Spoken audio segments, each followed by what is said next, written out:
Hey there. Good morning. It's morning for me. I don't know what time it is for you. My name is Alanda, and this is me, Unscripted. If you're looking for a video that has beautiful, perfect, wonderful editing, and someone whose life is all aesthetically pleasing and everything is just gorgeous, this is not that. And so you should probably just click off and, move on your merry way and find a creator that does all that because I'm not at all, not even close to it. Oh my. But this is my third update, I guess, or third video on my secondary channel. And it's about moving during COVID. Because doesn't everybody want to do that? Doesn't that make sense to move during COVID? Doesn't it make sense to go and view places where other people have been in and you don't know what's lingering in the air? Doesn't it make sense to do that? Well, apparently the person who bought this building, which I'm just going to call Karen, because to me, the person, even if it's a man, is just Karen, because I really think it's just outrageous, absolutely outrageous that here we are in a global pandemic and you want us to move. Well, I've got more to the story. You're joining me for my morning coffee. So last night, my husband and I ran into our next door neighbor, who is a lovely woman. Just, I mean, really sweet. We haven't gotten to know her very well or anything. And I think it's more because of just the way that our doors are and we just don't run into each other, which you'd have to see how this building operates to understand what I'm just take my word for it. Okay, just do that. But interesting story because I thought the property management, because we started out with one company and then switched to another. I thought maybe it was just us, even though, okay, the person who was running that, definitely Karen. There just seems to be a lot of Karens all over the place. Anyway, I thought maybe it was just us because I have never in my life been treated so poorly by someone who is managing a property where I live. I mean, it's just bizarre. And I do have the receipts. I just don't really feel like getting all that right now. And would you really be interested in it? I don't know. But here's the kicker. So we were contacted, and I think I mentioned this to you before. We were contacted a few weeks back about there needs to be someone to come by and do inspections, this inspection thing. What a bunch of bull. I mean, why not just be honest? What's wrong with being honest? Like, oh, we're looking to sell the building and the new owner, potential owner wants to come by and look at it. Why not say that? Because I sure as heck didn't clean up anything. I mean, my husband has, different hours than me. So he's like asleep in the rich dome and, Chalupa. That child has been wanting to go back into the bedroom after I take him out for his morning pee and, makes a stink about it. He was in the bedroom, Tamale's in here, and if she hears anyone, she's going to bark. So, I mean, I'm just living my life. I'm in here in my office doing my thing.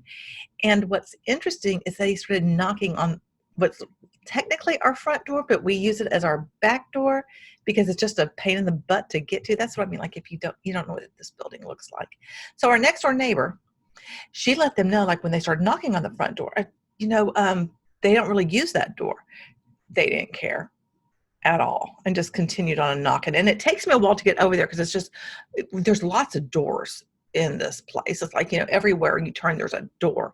So it's not like a real open kind of thing. It's strange. But, it has kind of worked, whatever. So I let them in and, there's no one with masks on or anything.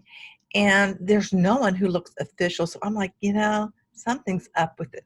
So anyway, last night, when we're talking to our neighbor, she tells me that the people stayed in her place for like the longest time. And there was like 4 of them. Can you imagine? 4 of them. Well, come to find out that apparently someone who used to live, and maybe I have the story slightly wrong. I don't know because I don't know, but I'm going to tell it as I think it was told to me. And maybe I have some of the details not quite right, but I think this is right. So just deal. Anyway, so apparently somebody used to live here, and they used to live in her place, which is, next door to us, downstairs, and we're the only apartments here that are 2-bedroom, 2-bath. There's some apartments upstairs. I don't know how many. It doesn't matter. I think maybe there's 4, so maybe there's 6 apartments here altogether. And so anyway, I guess this person's son or something, so I'm going to call him Karen too, even though he's a man, but I don't care because I just think the person's rude and inconsiderate, and it's all about him or her. I don't know, but I'm irritated. And so is my neighbor. Anyway, that person wants to move into her apartment. And so that's the urgency to get her out. Well, there's urgency to get me out too because they want to renovate. Why would you want to do all that in the middle of a pandemic? I mean, you're not even thinking about, because she teaches at Texas Southern University and University of Houston. She's a doctoral student. I can't remember what she's studying. I think it's something to do with poli-sci, if I remember correctly, but it's been a minute.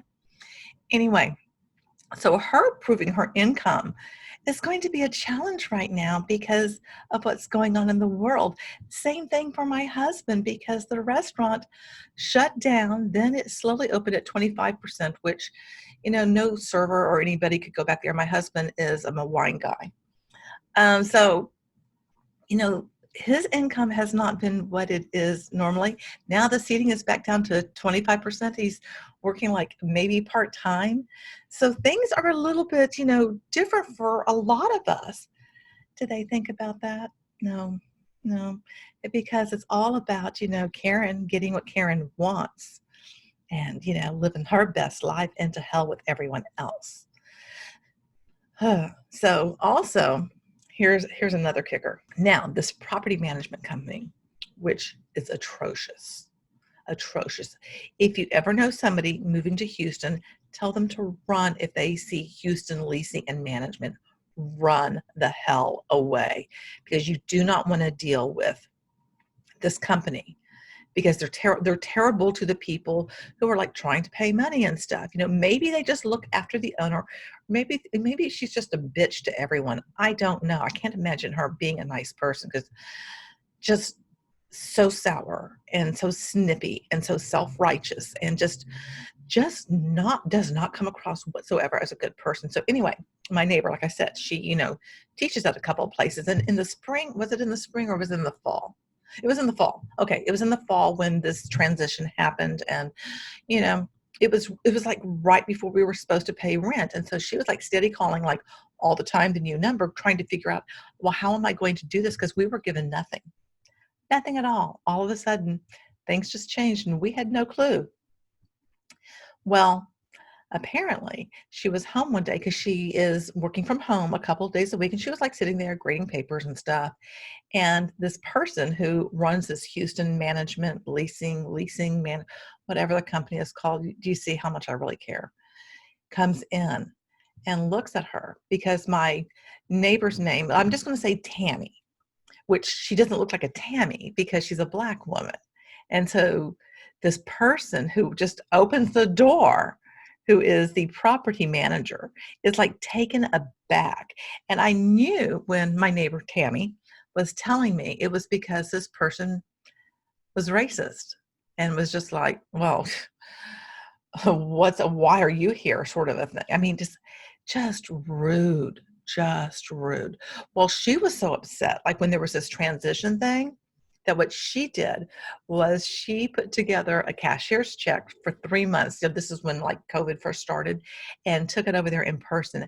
And this person, what can I call her? Oh, which just looks at her and goes, you came through.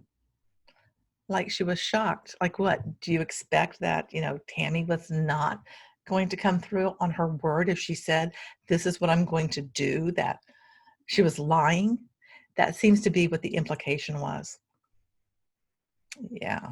I mean, I can't with people sometimes. I know we all have our own things going on, and we all want our things going on, for ourselves and for our worlds to be, perfect for us. But we are living in unprecedented times, Why in the world would you even think about getting people to move? And here's the thing, because Tammy told me there's not a lot out there. She looked at over 40 places before she settled on this place in 2018. I found this place in like a week, because I was like going all over the place at the time. I wasn't working because that's a whole different other story. It just is, it's just life. And, I was very, very, like I always am, if I'm looking for a place, it's like I'm going to lock in and find something. I don't want to feel like I don't know what's going on. I want to formulate a plan. I want to plan, I don't want to just be like kind of winging it. I want to get everything in place so that I can make the transition. So last night I was talking to Tammy and, okay, here's some good news. Ready? Okay, we've looked at a total, I think, 9 places. That contender I mentioned, that's the one. It's just going to be easier because with what we've seen out there, and she's right, there's not a lot on the market because you know what?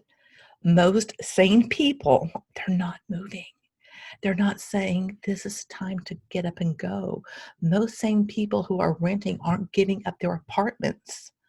They're staying put because there's this thing called a damn pandemic, Karen. There's a pandemic. Why would anybody just go, oh, you know what? Let me go find another apartment during all of this? Why would anybody just choose to do that? Especially right now in Houston. There's just cases all over the place. It's really, really kind of scary. And why are we pretending like we're going to be able to have students back in the classroom? I'm a former classroom teacher. The last place I would want to be would be in an enclosed space with 20, 30, 40 kids and breathing in all their stuff. Yes, we can wear masks. There's no way kids are going to last all day wearing a mask. So where are you going to have these breaks? There's no way in the classroom kids can be 6 feet apart.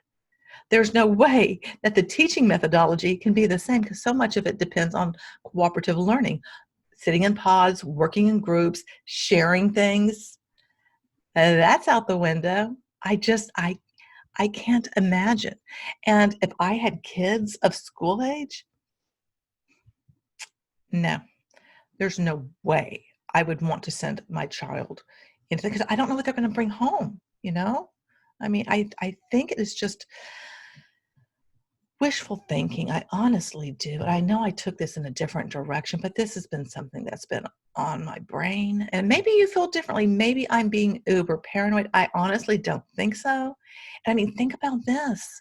Early childhood,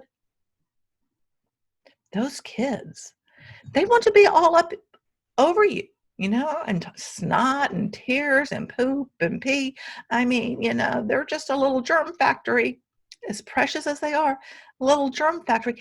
They're not going to understand because, they're so young. Everything is just, the world is a new place for them and they're exploring and they should, but they shouldn't do it in a group. And I don't want to get all of their germs, because having kids go back to school can put the kids at risk and all the adults who are, the teachers, the people caring for the children. What happens then? I don't know. But a little side note there. So now we're starting to do the prep work for the move. We're going to go take the deposit check over there Saturday and, get this puppy a-going. This circus. Yeah, this is my monkey in circus. And it's not the circus I really want to be in charge of right now, but it is what it is. I hate that saying. Oh, somebody told me to watch something. Oh, I know. It was a colleague of mine. Apparently, Jerry Seinfeld, it's on Netflix or some stand-up thing. And once you watch it, you won't say it is what it is again. I need to watch that because that is an annoying saying, It really kind of is, I think. I don't know what you think. But I guess my next step is we're going to start packing and I've got a list. I'm going to be the one that calls about, moving the lights and the water, all of the things, and hiring the moving company and changing our address everywhere and all of that stuff. Now, this is what we do to lower costs, and I know it's going to sound insane because the first time we did it, I thought my husband had lost his ever-loving, but now I'm kind of like down with this program. Okay. So the boy has like a ton of banker boxes. If you don't know what a banker box is, it's not really as big as like a traditional moving box, but it has handles on it. So, it's handy to carry. So what he has done, and it's like, oh, the first time I was like, I didn't get, is we pack stuff in those and then he moves them.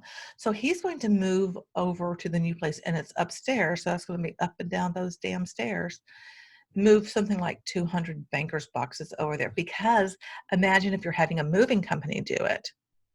And I don't trust them with some very, fragile. Do you like A Christmas Story? Fragile. I always think that's funny.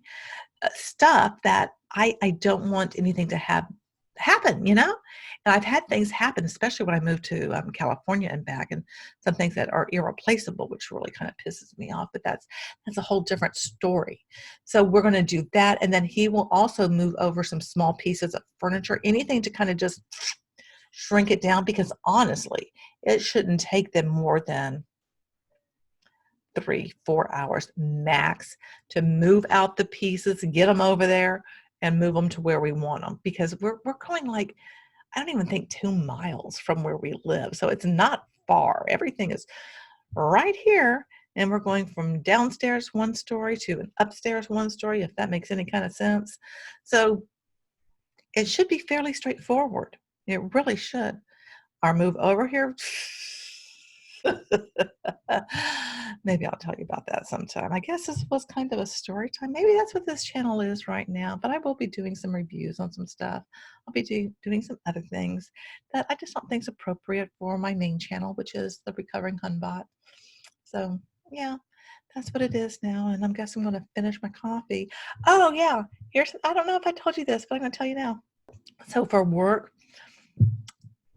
we will be migrating the instance of the knowledge base that I manage to a new version. So that's going on during all of this too.